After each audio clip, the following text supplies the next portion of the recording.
Brian DiMambro. We're looking now at an uncommon mid-19th century large format folding so-called pocket map.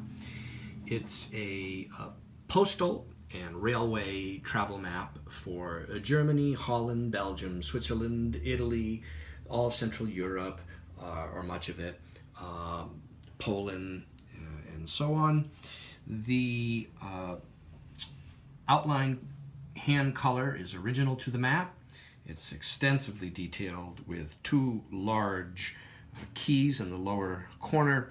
This left lower corner here contains an extensive list of locations where the railway would originate and the locations and destinations from each location, including Amsterdam, Berlin, Leipzig, and Prague, and London. This lower right key is an overview of the 38 German states, and across the bottom is further statistical information.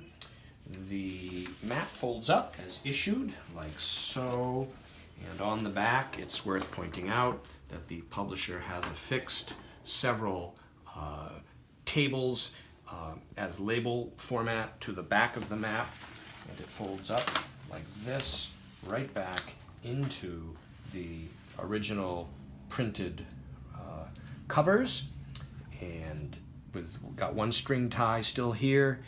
And this uncommon item is currently available on my website, briandimambro.com.